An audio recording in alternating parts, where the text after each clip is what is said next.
Alrighty, let's go. Welcome back into the trade room here for your NRL Supercoach round 26 preview head-to-head grand final week. The penultimate week of the season. I cannot believe I've recorded, I was about to say 26 of these, but it's 25. Apologies, I missed last week. I was away on holidays. Hopefully you didn't miss me too much, but nothing too major to really kind of report. Saw some red arrows. Unfortunately, last week scored about 1,300. Back outside the top 10K, which is infuriating, absolutely infuriating. But if you are someone that is watching and you've got a couple trades up your sleeve, just like me, you'll want to tune in. You may be in a couple head-to-head grand finals. You may be having a good finish, having a good season, and you want to finish the season on a high. Definitely tune in.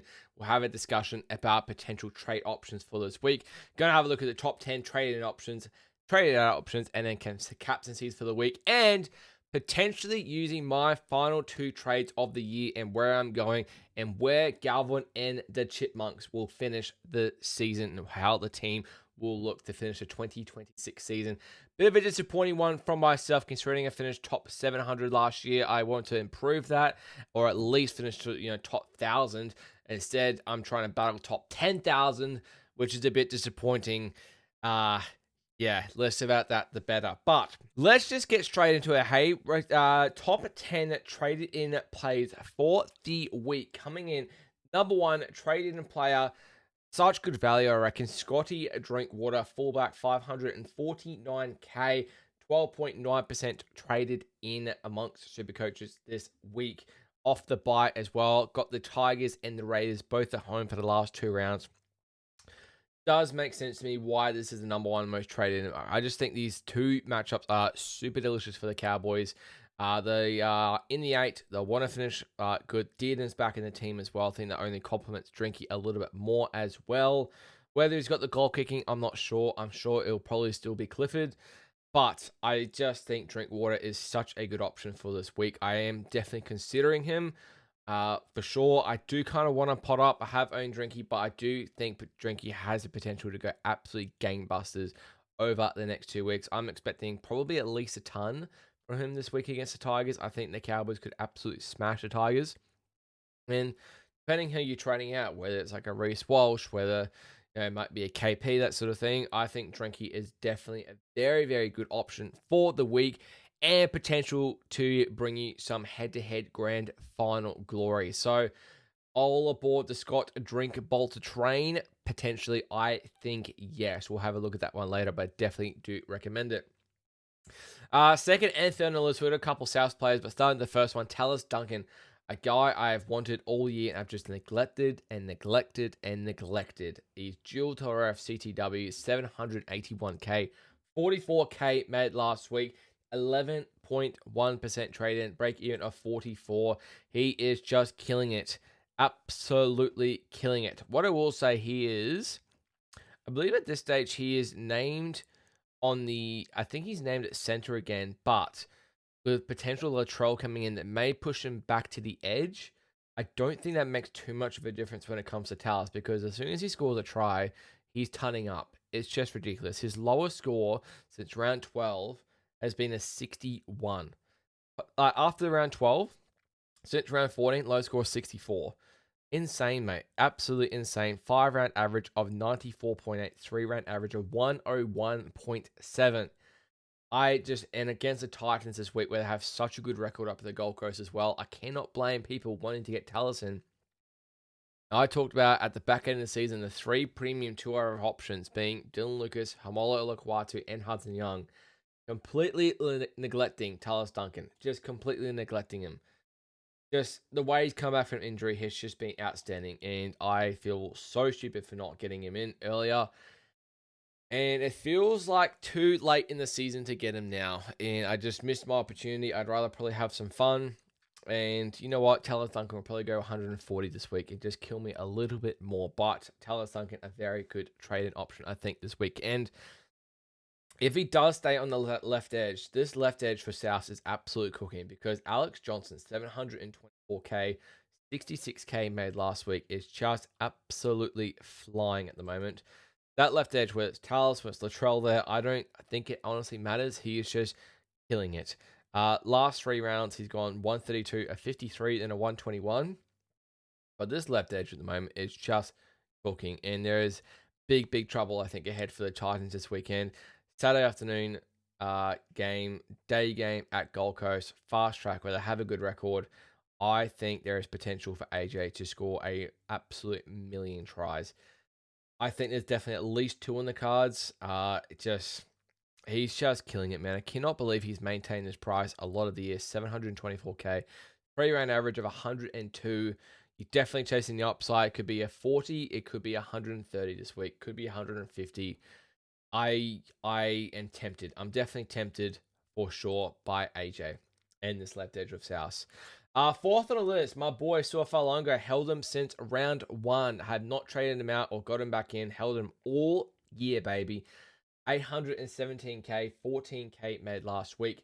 That is meant to be 9.4% trade in, not 94% trade in. If you are watching, apologies there. Excuse me, probably a break even of 94. Just to clarify, he's 3% trade in. Excuse me, stuffed up there. 3% trade in this week. I think Sua has very high upside this week. You look at Storm have got Broncos this week, where I actually think it will be a high scoring affair. And then they do have the Sharkies the week after, which is not the worst, but not the best matchup in the world. But I do think this match against the Broncos is a super, real high opportunity matchup for Sua. 79 against them earlier this year, but that's when the Broncos were a bit more competitive. They actually won down there in Melbourne. I do think Storm could win this one and probably win it well. And I do think it could be some points scored in this one. I think the ball will be thrown around. First time that the whole spine of the Storm have played together in a very long time as well. Hughes, Grant, Bunster. I do think Sua will be on the back end of at least 1 try and probably an assist as well. May potentially have a sneaky little armband for this weekend for me as well. I do think Suafalonga is going to peak this weekend. Fifth on the list, Tino Fa'asuamaleaui. Interesting one. 694k, 36k made last week. 2.3% trade in this week. Interesting one with Tino. Now, don't get me wrong. He's killing at the moment. 5-round average of 82, 3-round average of 89.3.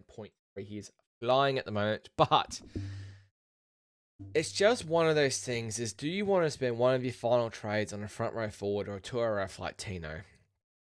Surely you'd rather have a bit of fun with a guy like Tallis maybe, or just, I'd rather have some fun rather than a guy that's might sneak in an assist. Yeah, he got 113 last week, but it just doesn't seem fun. It doesn't seem fun. I don't feel like Tino's going to take you to head-to-head glory. Yeah, just against Souths as well, may get an attacking stat, but I honestly think Souths fucking smashed them this weekend. Pardon my French. Where's the fun? Where's the fun in getting a guy that's going to play 70 minutes this weekend? Probably unlikely to score. It's just going to sort of plot his way to a solid 70 score, maybe a 60. Probably a rare chance of an attacking stat. Just not for me. I'd rather have some fun. If you want a 2RF or something, I'd rather pay up to get like a Tallis Duncan. If you're in front row forward, I wouldn't even bother trading in a front row forward for my last trade. It's just, I just feel like it's such a waste. For me, 2 trades left. I'm not even thinking about trading in a hooker or a front row forward this week. I'm just going absolutely nowhere near it. Absolutely nowhere near it. If this is round 18 or something, more understandable, definitely after Origin or something, or at the start of the year. Really, round 26 and 27, it's just not for me. And they've got the Dolphins next week as well. Not for me. It's just not for me, bruv. I'd rather not trade in a front row forward.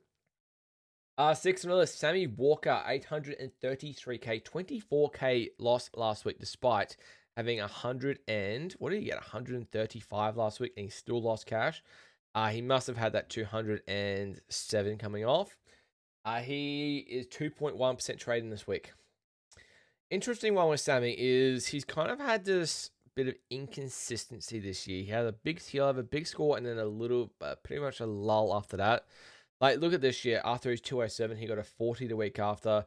Earlier, he got a 105 and went 51 the week after. He's had a 118 and then a 60 the week after. He's had a 117 and 82 the week after.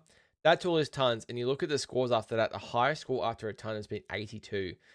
Not all bad by any means, but the other scores have been 60, 51, and 40. Coming up against a Dolphins team, they'll be up and going for this game. I reckon it'll be a good game. That was against the Tigers last week, and now you're coming to play the Dolphins. It's two ends of the spectrum there. Sammy, I started the season with him. I find it very, very hard to trust Sammy. I know he's 833k. I know he's got a potential of going double ton in him, but it's not for me. I mean, who are you trading out? That's the thing. Are you doing it at flex? I assume you've got Hines and Cleary. Are you doing it at flex? Can only assume so. Not for me, fam. It's not for me. Would I recommend it for you? Like, do I think he's going big this weekend against the Dolphins? Look, potentially, like I do think Roosters off that loss could go absolute kill the Dolphins, but I also think Dolphins will be super, super up for this game. This is going to be a really big game for the Dolphins to see where they're at. I think they'll be well up for it, and I think they'll try and contain Sammy Walker as best as they can, especially if Tedesco is not playing. They'll eye on Sam Walker a bit more as well as a threat, instead of having to keep more eyes on Tedesco than Sammy Walker. They can just focus on Sammy Walker. I would say he goes below 70 this weekend. That's my call. Sammy Walker below 70 this weekend. Shoot me if he goes above it, but I mean, don't come for me, but I think he goes below 70 this weekend. Next on the list, Latrell Mitchell. Fuck me. Why? CT Dub over $1 million. $1 million for a guy that has not played since round 11. He's not even in the squad yet. 1.9% trade in. I have absolutely, look, the number is 1% interest. I have less than interest than that. It starts with a 0. I just, off an injury, yeah, like could be a big score, but I want to go absolute nowhere near it. Back injury, calves, like I don't want any piece of it. And $1 million, you 600, 700k, maybe I'd have some fun and have a bite at it. I can actually afford Latrell this week as well with the amount of cash I got, but yeah, absolutely no thank you. Absolutely no thank you. There's probably not even a guarantee he's goal kicking as well. I get it, he's at the upside early this season, but that's when he was healthy. He's not healthy anymore. He hasn't played since round 11, 14, 15 weeks ago. Yeah, I've got absolutely no interest in Latrell Mitchell. And next on the list, James Tedesco. Now, just a bit of a spoiler for the episode. James Tedesco is actually on the top 10 trade out list as well. Just when I was doing it, the graphics and stuff, I was just trying to think when, like, if this season we've had a player in the top 10 traded in and the top 10 traded out in the same week. It doesn't happen very often. I'm just trying to think of a player that did feature this year on that list. But Tedesco, we don't even know if he's been named, but he's been named the last fucking 3 weeks, so we don't even know if he's gonna play. 681k, 1.7% traded in. Mate, surely you want to see how he goes. Like, surely you just want to see how he goes before you trade, like, get in there, especially against like a Dolphins. Like, you know, if it was like an injury, something like syndesmosis or I don't know, like I kind of know the injury, but it just seems like a real awkward injury just above the ankle. I just don't know how his speed is going to look. I want no piece of Tedesco. If he goes big this weekend, so be it. Come back from injury really well, but this injury seems really, really sus. The fact that he's been out for 3 weeks now and they took him off at halftime against the Cowboys. He hasn't been back since. Seems really, really sus. And I think obviously the Roosters know a lot more going on than we do. I feel like there's something that's not telling us. So yeah, I don't want a piece of James Tedesco this weekend. Ninth on the list is Payne Haas, 685k, 30k made last week. Coming off a big score last week, 110. I think it's his second ton of the year. Could be wrong. Not his second ton of the year. Look, he did score a try for that 110. Take away that try, couple tackle busts. It's probably around the 78-ish sort of mark, which is pretty standard for Payne Haas sort of areas. You're banking him scoring another try against the Storm to kind of get that score. Training it front row forward, it's just not for me. I just don't think he's been super relevant since coming back from injury. If he gets 70 against the Storm, wouldn't shock me. That's pretty standard Payne Haas sort of scores. As I said, he's going to have to score a try to ton up. Like, it's not like he was last year. And as I said, I think it's going to be high scoring, which when it's high scoring, probably a good chance the ball is played more on the edges, and there's a good chance the ball is more out of play because of conversions, that type of thing. No, I would not be trading in Payne Haas this. And then last on this, Hamole Olakawatu, 726k, 42k lost last week. Sorry, it's green. Should be lost last week. My bad. 1.5% traded, break even of 113. Coming for one of his lowest scores recently, 66 last week, which is his lowest score since holy round 10. That is freaking wild. Shows how consistent Hamole has been this year and how damaging he's been. Averaging 83.4 on the year. 5-round average is 77.8. Pretty reasonable matchup for Hamole this weekend. I will say, as much as I think Manly probably win this game well, he is going to be coming up against Hamish Stewart, who has been in a very, very good form. Saying that, Hamole is very, very damaging. What I will say is if I had to pick out Hamole or Tallis Duncan this weekend, I would be going Tallis Duncan. Definitely, if you can afford the extra 55k or whatever it is, I would be going Tallis Duncan over Hamole. I think there's way more upside there. I think Hamole potential to score or definitely score a try, but going against these Dragons forwards, it's not going to be any easy feat. And these Manly forwards, although they won a really good battle last week against the Knights, they're now coming up against a really strong forward pack, and they don't have a strong forward pack Manly this weekend. They've got, Nathan Brown, still no like Paseka, like that sort of thing. And like honestly, you look at how Manly like Hamole was going, like take away that try assist, it's about a 46 that he got last week. So it's probably one of definitely his lower performances of the year. I'd rather Tallis. I'd be going Tallis. If you need a tour for this week, I think Tallis is the way better option. All right, that's your top 10 traded in. Let's flick across to the top 10 traded out plays for the week. We'll flick this one through pretty quickly. Most of them should make sense.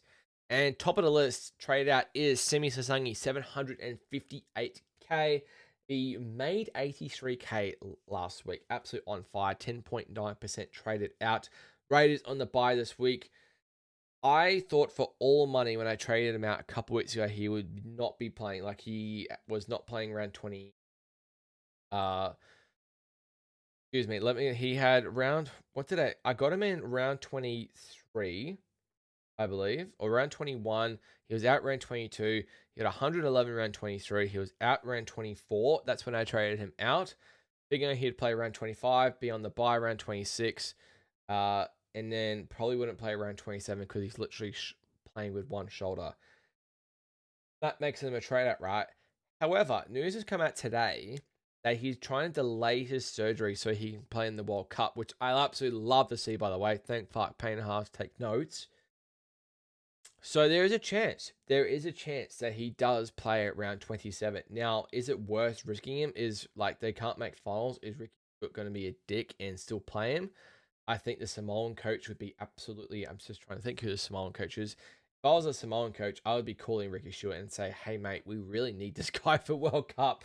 Please, please, please give him a rest and not risk shoulder injury any further." But he does love playing footy, Simi Sasangi. But you got to think still, like Rays and Knights are your two like key teams for this week because essentially you're getting one game out of both of these teams over the next 2 weeks. I like to look at that, as you know me, a 2-round average kind of thing is essentially splitting in half. Even if Sasangi plays next week and scores 100, that's a 50-round average over the last 2 weeks, which isn't that great. So it does make sense why people are trading out Simi. Simi to Tallis Duncan makes perfect sense to me. They're both 2RF, CTW. Get them in easily. You're paying literally like 20 or so K to get Tallis Duncan in. I think that seems like unreal value as well. Surely, if you've got 20k in the bank, you go up to Simi Sasangi instead of going down to Hamole. I would be on Simi Sasangi any day of the week. By all means, you can go if you go to an AJ. I think AJ or Tallis Duncan are both very, very good trade-ins for the week. There is another guy at CTW that's pretty reasonably priced that I actually may be looking at this week as a pod option. Maybe we'll look at that in the trade a little bit later. Next on list is KP, 701k, 47k lost last week, 7.6% trade out.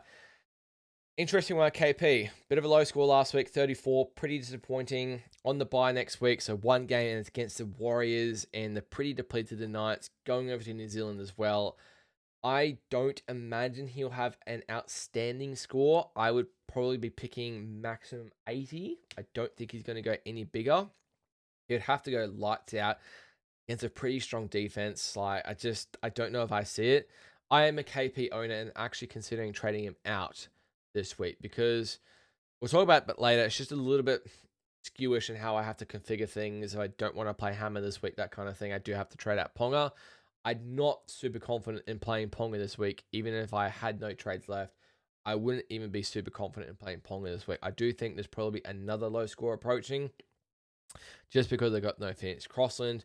They're a bit depleted. I just think last round before their bye, I just think they'll be a bit tired. Warriors are running hot, strong defense. I just don't know if I see a good score coming. So can understand the KP trade out. KP, especially if you've got him at flex, him to AJ, him to Talis Duncan, him to any of the guys that we mentioned, kind of like attacking players in the first one. No, I would never ever trade KP to a fucking front row forward like Tino or Payne Haas. Please do not. Third on the list, Reese Walsh, the toilet water drinker, 559k, 5.9% traded out for the season, not playing, easy trade out. I think him to Suwa sounds super easy. KP to Suwa is really easy as well. But if you got Reese Walsh at flex, you can trade him to anyone that you like that's got high upside, I think, in the last 2 rounds. Reese Walsh, easy as trade out. Dom Young, 649k, 16k made last week, 5% traded out. Same as kind of Reese Walsh. He's suspended for this week.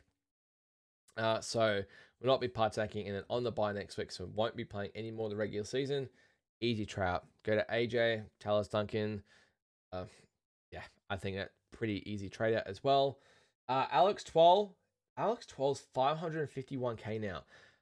Oh, I did not even realize that. He got to over 700k easily this year.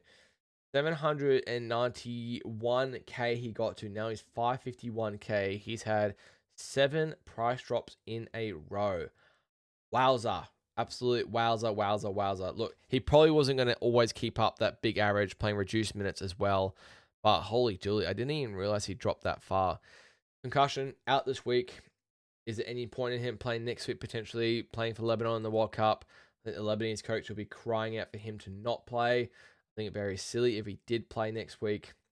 And it's an easy trade out as well. Depending on your cash flow, it's kind of making sense, I guess, why people are trading in Payne Haas and Lacatino, because they've got Alex Twal at front row. Maybe you've got Tarpany as well.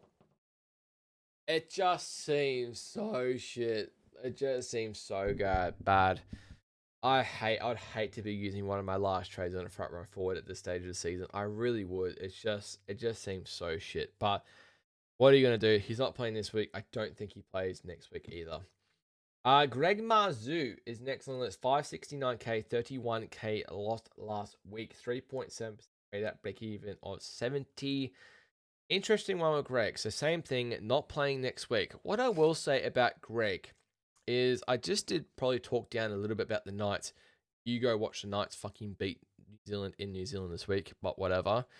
Is he does have a relatively decent matchup this week. He's got Bradman Best next to him, who I feel like he's not passing to him recently, but he is coming up against Luke Laulili on that edge, which is a beautiful matchup for Greg Marzu. And as anyone that's probably going to score in this Knights team with no Dom Young either, it's probably Marzu this week. So it actually could be a sneaky hold.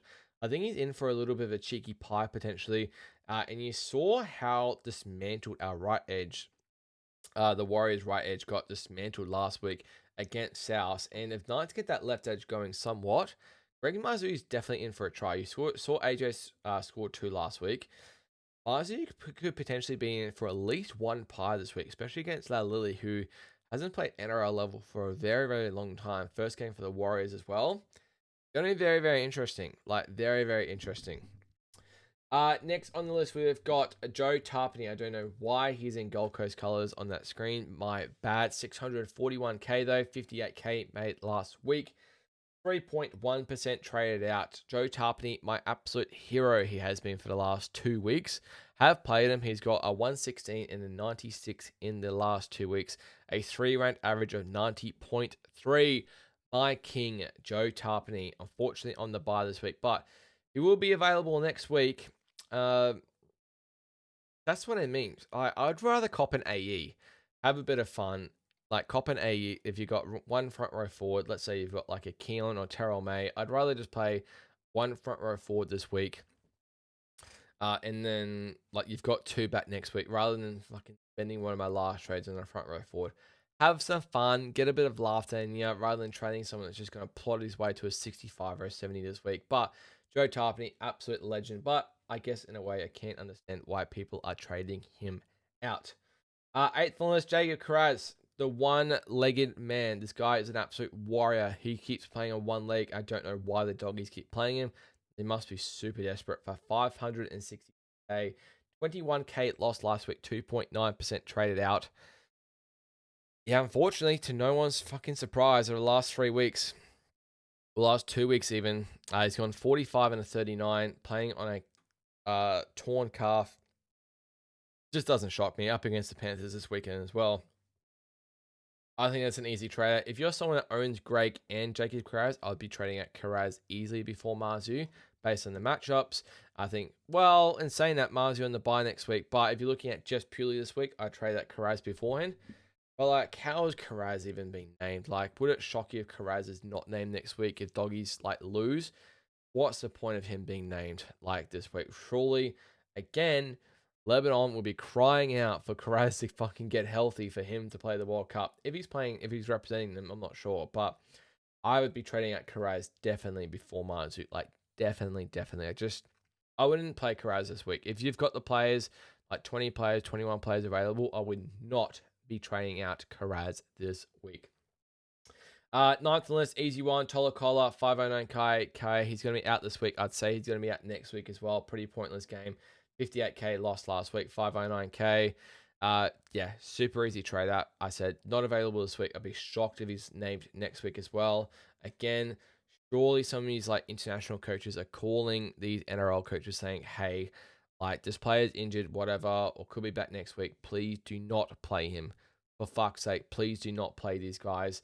You'll absolutely kill me. So yeah, absolutely makes perfect sense about Kohler. Easy trade out. And then last on the list, spoke about him in the trade-in, James Tedesco, 681k.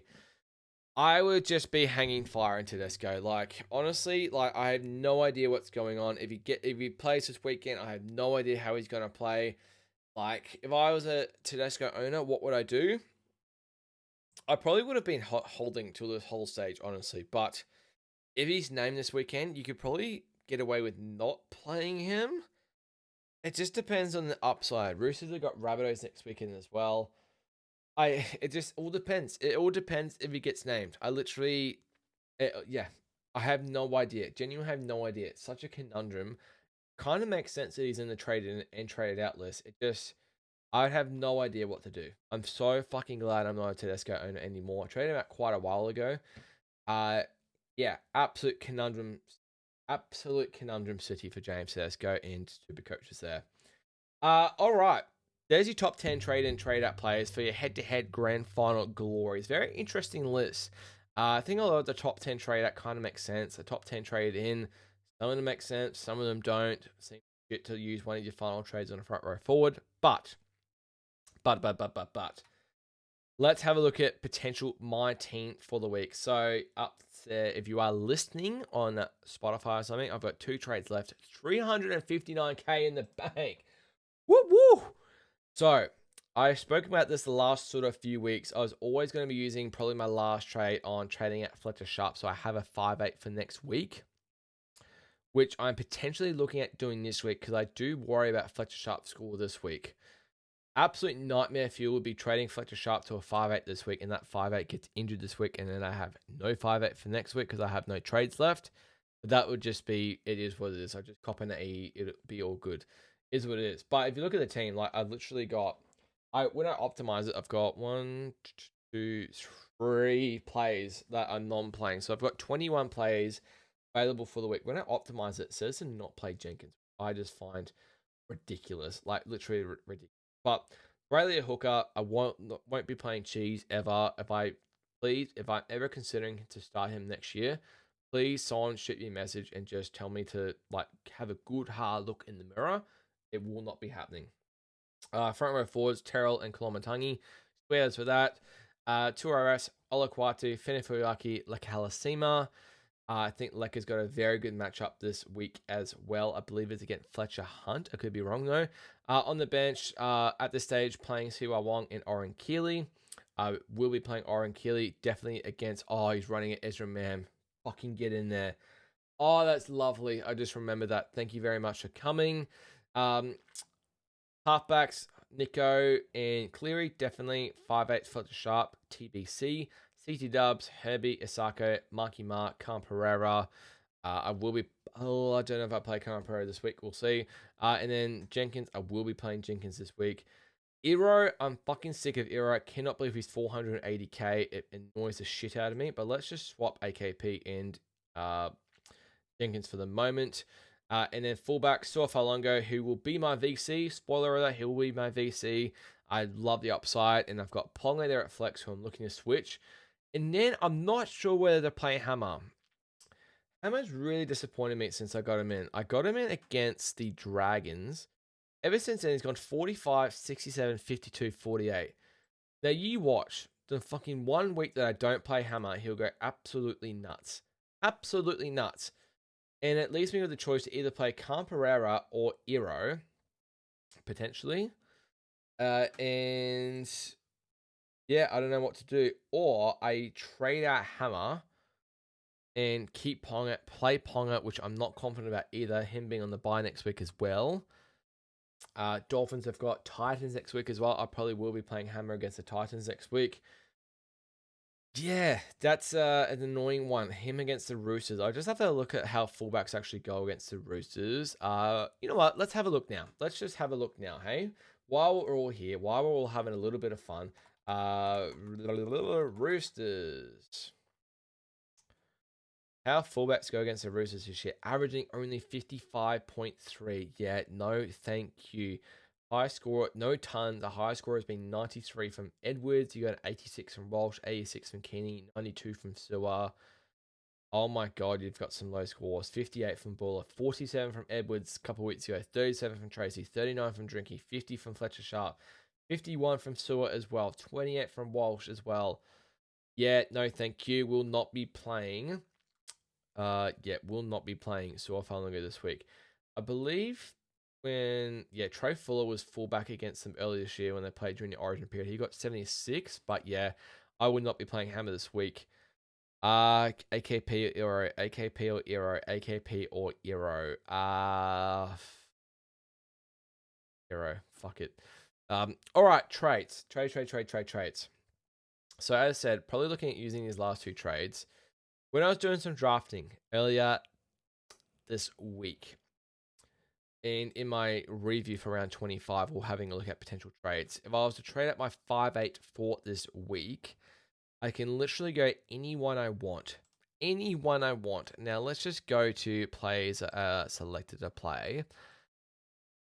Now, at that stage, I had drafted Jackson Purdue, which I don't mind because I do think Cowboys absolutely smash this week. He is going to be playing left center. The only thing with him being at left center is the fact that Murray Talangi is out this week, which actually leads me on to my next potential trade, which probably will be my trade. And I spoke about chasing the upside. This week, I want to have a bit of fun, and I'm definitely having some fun with this one here. And that is going to be Mr. Burns. Braden Burns, 628k. All the ball has to be going right. Dearden's back as well. Like, fuck me. The ball has to be sent right. Surely. Now, if I go look at game log, if I go look at Braden Burns, I want to see how many games he's played with Dearden this year. He's played 10 games with an averaging 62.8. Makes sense. He has got a 110 in there against the Storm. I think there is potential huge, massive upside. I just think, I honestly think they'll kill the Tigers. I don't know why. I just get big vibes. They'll either shit the bed or they'll put 40 or 50 on the Tigers. It could go either way. But the only thing is, if they go right, that does mean the ball goes less to the left, which is where Purdue will be, which means I'm not that keen on Purdue. Where else I'm looking is, let's just go through the 5/8s and see where we're potentially looking at for 5/8s that I've got available. So I can go Tamari Martin off an hamstring injury. I'd probably rather not. I can go Chanel Harris-Tavita, who's playing pretty well at the moment. Have a bit of fun with a Wires player. Billy Walters, I have no interest in trading in a Bronco. Cody Walker, I'd rather not. Although he has got Titans, he has got the Roosters the week after.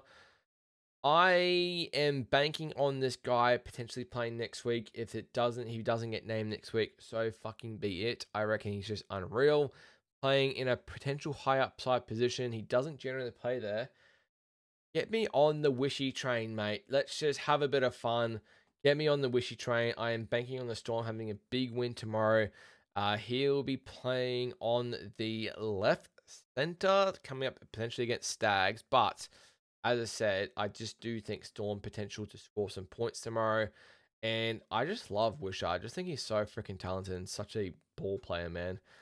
Let's have some fun. Let's get Wishy in there. I feel so gross finishing the season with over 500k in the bank. I think it's literally disgusting. It feels so disgusting. Actually, it feels that disgusting that I might, just so I don't have that much cash in the bank, let me just fucking get in Sharp again. Even though I'm not going to be playing Sharp this week.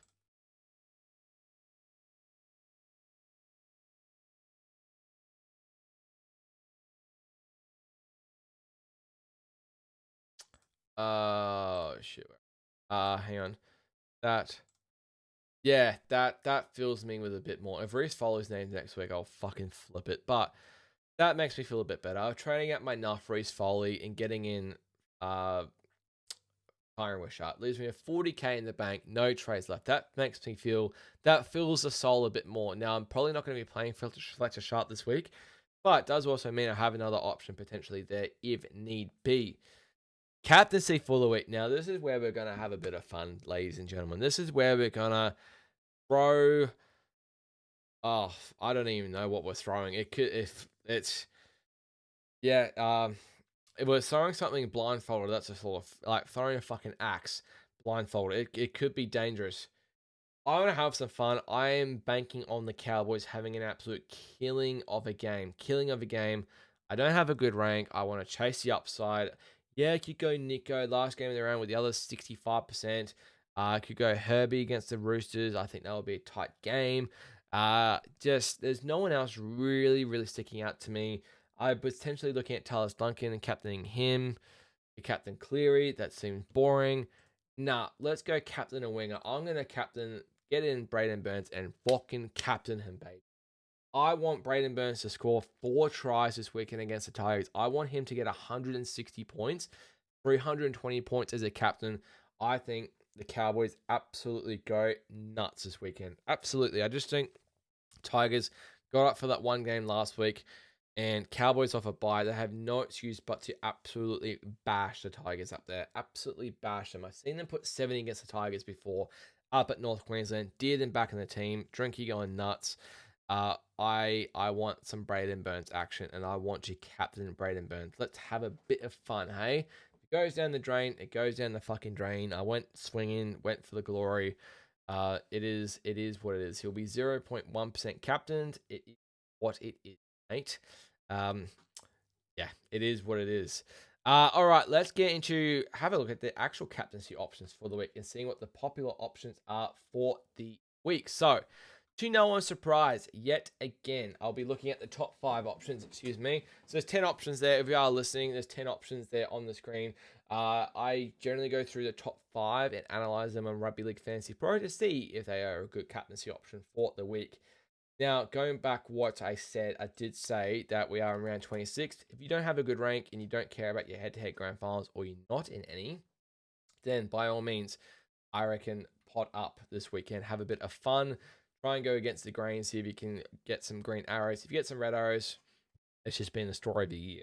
But to no one's surprise, top 10% captaincies, 61.6% captain is Nico Hines.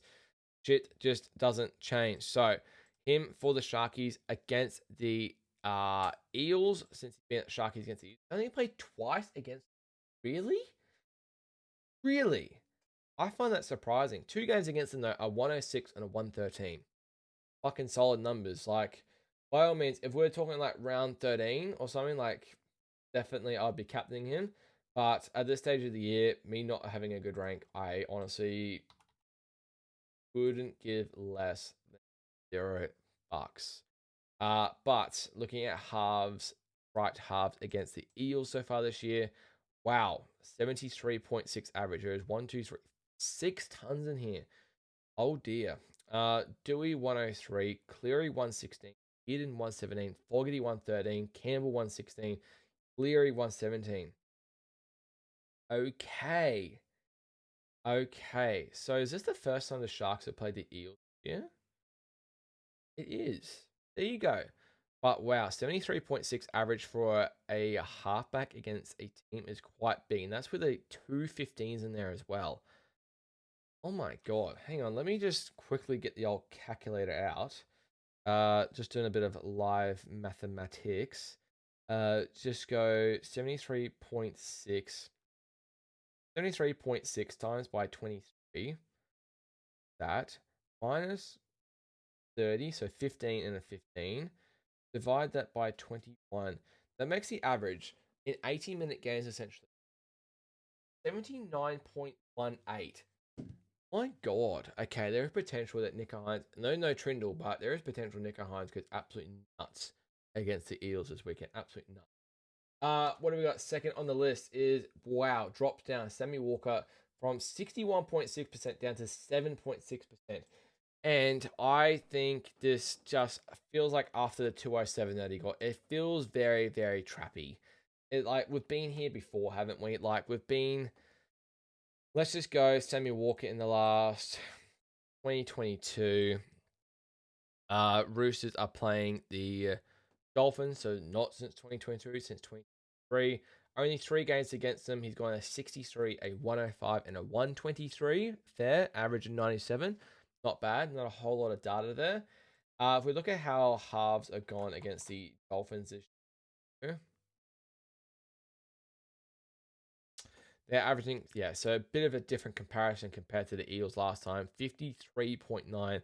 There's a couple like low like injuries in there. Probably bumps it up to around the 58 sort of mark, but even then 58 is relatively low. There's only 2 tons in here against them. You've obviously got the 196 from Nicker Hines, and you've got a 118 from Cleary. So we're talking about the 2 best halfbacks in the game. Sammy Walker's probably the third. Sammy Walker did not play against them early this season. Hang on a sec. He may have. I'll have to look because it does say DC played on the right side in that one there. I don't think he backed up. Was during the origin period. No, Savala played in the halves that game.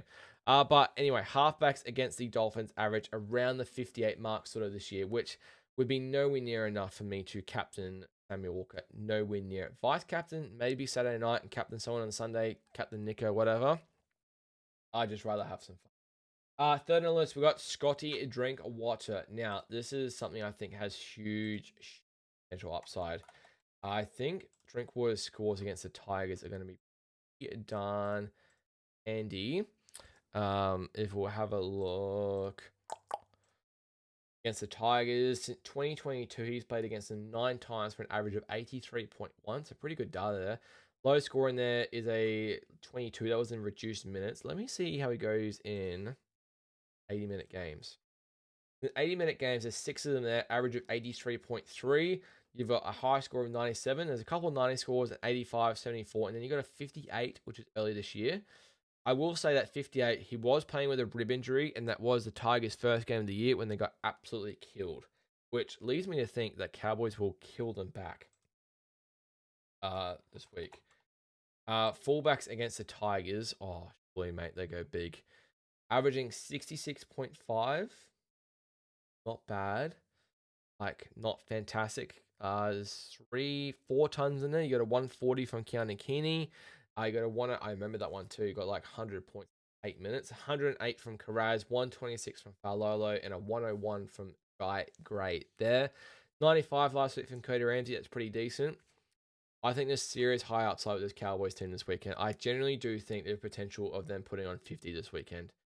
I just don't know. I just don't see how the Tigers get up for a game like this. Like traveling way up north, Cowboys off a bye. I just think it could be so ugly for the Tigers. But see how it goes. Tigers probably fucking win. Fourth on the list, and Nathan Cleary always has to be on the top 5 list somewhere here. Cleary 4.6% captaincy in the top 10%. For Panthers players like Cleary, I always like to do in the Dynasty era, which started in 2020, essentially when they made their first grand final. They are playing the Bulldogs this weekend. Now, I do remember the game earlier this year when they played the Bulldogs Thursday night. And people were all over the VC on him, and he went 56, one of his lowest scores of the year. Funnily enough, in his career since 2020, his average against the Bulldogs has been 61.4. That must be one of the lowest I've ever seen. Hang on, let me do at least 60-minute games. Comes at 65.3, excuse me. That is still really low for Nathan Cleary, like extremely low. That's quite surprising for Nathan Cleary there. Yeah, I would not be captaining, and especially without Yo, especially without Mitch Kenny as well, I'd be staying well away, and Bulldogs have to fight tooth and nail in this game here. Absolutely fight tooth and nail. I'd love nothing more as a Wise fan for the Doggies to go and fucking win this one. Go and win this one. Right halfbacks against the Doggies this year, averaging only 50.8. You've got a 103 from Sanders, you've got a 116 from Nico. Otherwise, a whole bunch of mid in there. So they defend the halfbacks quite well. There are some really low scores in here. You're talking about, oh my God, like 13 from Flanagan last week, 34 from DC, 37 from Tamarima, 36 from Adam Dewey, 42 from Fogarty, 41 from Jerome Hughes, 53 from Katoa, 56 from Cleary we spoke about. There's an under 56 from Strange. There's some really low scores in here. I would be staying well away from captaining Nathan Cleary. Now, by all means, Nathan Cleary is Nathan Cleary. He could come out and absolutely smash it this weekend, but I am staying well away. Actually, I am staying well away from the Cleary captaincy. And then fifth on the list is none other than KP 3.1%. This one off the top of the dome, I would be highly avoiding, just due to the fact that the Warriors defense is really strong this year. I'm not being biased at all when I say that. He has, I will do that at fullback. He's got, since 2022, he's got 3 games against the Warriors at fullback for just an average of 69.7, giggity. 62, 108, and a 39. That 39 was against them last year, although the Adam O'Brien attack was in full effect then. If we do look at how Warriors defend fullbacks, that's not what I want. Fullbacks this year, I'd say it'd be lowish. Average is 60 right on the dot. So you've got 2 tons in it. You've got a 113 from Will Kennedy. That's pretty embarrassing. And you've got a 100 from Scott Drinkwater there. So still relatively lower scores. There's an 83 from Dylan Edwards in there. There's an 88 from Buller. There's a 92 from Tedesco. Otherwise, you're talking a lot of scores in this 50-ish shorter round, maybe touching 60. A lot of low fullback scores from fullbacks against the Wires this year. Like a 39 from Walsh. There's a 63 from Dufty last week. Like pretty low scores from fullbacks against the Warriors. So I just think it's a really bad matchup for the Knights this weekend as well. Warriors absolutely rolling at the moment. Knights are pretty depleted as well. Being KP without Dylan Brown, Dylan Lucas, no Phoenix Crossland this week. Like no Dom Young. Very depleted. I would be staying well away from KP. I'm saying so far away, I'm trading him out this week. I'm trading him out. But have a look at the rest of the list. You got James Tedesco 2.8%. I think it may be the Lutes from last week, but we'll see. Herbie at 2.1%. He is the second highest VC for this week, 16.2%. Nathan Cleary is 18.5%. You got Talis Duncan at 1.4%. Don't mind the upside at all. Marky Mark at 1.4% and Tamari Martin at 1.1%, which I think is very ballsy. But that'll do it, guys. Second last episode done. Second last preview done. One more to go, hey? Fucking hell. But penultimate episode over and out. That'll do it for me, guys. Trades are done. All 46 trades from myself all done. If you've watched from round one or pre-season all the way to now, thank you so much. I honestly appreciate it so much from the bottom of my heart. Genuinely appreciate it. I put a lot of effort into these podcasts, a lot of prep, making sure it gets right out every single Thursday morning for you. I missed last week, I apologize, but I've tried literally every single week to get it out, and I really appreciate it. Hopefully you've really appreciated the insight that I've given as well. Definitely let me know in the comments like what you thought, anything I potentially like you'd want for next season potentially that I can definitely like improve on and consider. Definitely will like consider your thoughts. At the end of the day, guys, it's even though it's my podcast, you guys are the one that's watching it. You guys are the one that's supporting it and helping this podcast grow. So anything I can do that will please you more, definitely let me know, and more than happy to try and make these trade room episodes better for you. First year doing the podcast, first year doing the trade room, I absolutely loved it as well. So keen. So it's like unreal. It's like very happy with how the season has gone. Not rank wise, just enjoying it, talking about it, reviews every Tuesday morning, previews every Thursday morning. It's been absolute ball. So really do appreciate it. Thank you so much, guys, for watching and listening. And cheers.